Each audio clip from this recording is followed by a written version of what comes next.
étudié la voix, comment elle était produite et comment elle caractérise chacun d'entre nous. Pour faire simple, la voix est produite grâce à une impulsion du diaphragme qui compresse les poumons et expulse l'air. Cet air va traverser le larynx. Le larynx, à ce niveau-là, où va se situer les cordes vocales. Les cordes vocales sont dans les replis élastiques du larynx et celles-ci produisent le son par une sorte d'étirement que je représenterai après avec ma maquette. Ensuite, ce son est amplifié grâce à la tête, à la bouche, pour ensuite être modulé grâce à la langue, aux lèvres et aux dents. Donc pour modéliser tout ça, nous avons décidé de créer une maquette. Bob, ici présent. Nous avons représenté trois des facteurs caractérisant notre voix, les cordes vocales, les différentes caisses de résonance et enfin le rôle de la langue.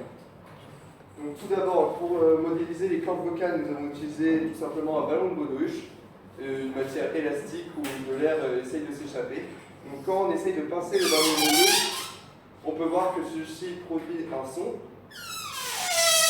Plus on l'étire, plus il sera aigu. Et c'est exactement comme ça que marchent les cordes vocales. Ensuite, le rôle des caisses de résonance. Donc ici, on va travailler la tête malgré qu'elle soit disproportionnée. Donc, je vais utiliser ici un générateur, une pile avec un beeper qui fait un bruit assez horrible. Donc, nous pouvons voir que le son sera amplifié quand nous le mettrons à l'intérieur de Bob.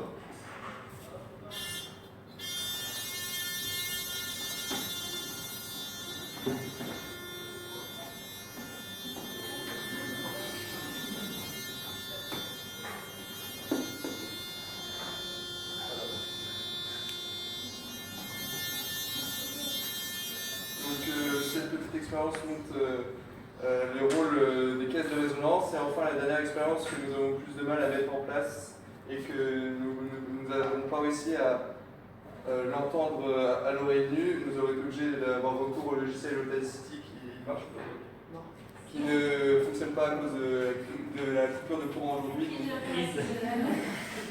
De la coupure de courant, donc pour cela j'ai utilisé j'ai créé une bouche, on a créé une bouche à ce niveau-là avec un vibreur à l'intérieur sur lequel on n'a pas encore placé, mais je vais placer cette langue artificielle en carton.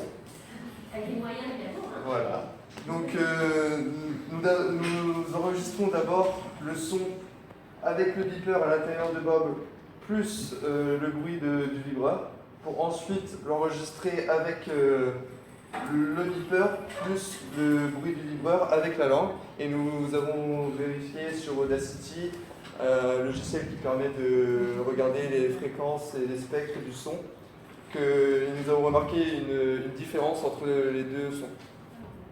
Donc je vais faire une démonstration ici, même s'il est probable que vous ne voyez aucune différence. Donc,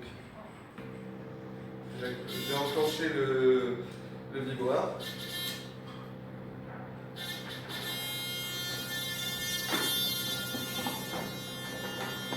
Donc nous avons une première fois enregistré le son sous cette forme.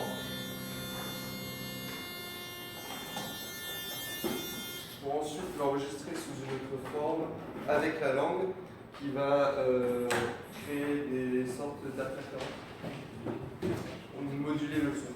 Et pour montrer, en fait, pour tester notre hypothèse, le rôle de la langue. Voilà.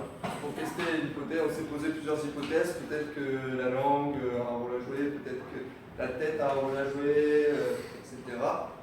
Donc nous avons conclu suite à ces expériences que la tête avait un rôle à jouer parce qu'elle amplifiait le son. Et suite à cette expérience, nous avons aussi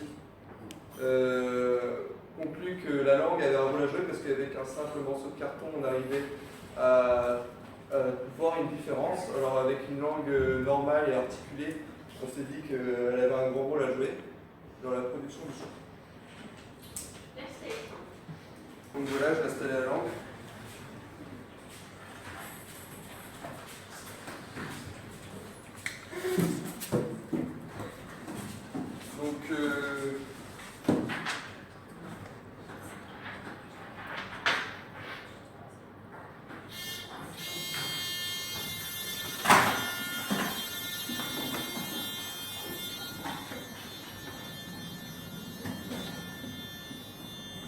Donc là, nous activons la langue.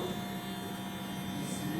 Et nous avons remarqué la micro placée exactement ici. Et en relevant les différents spectres, les différences du son.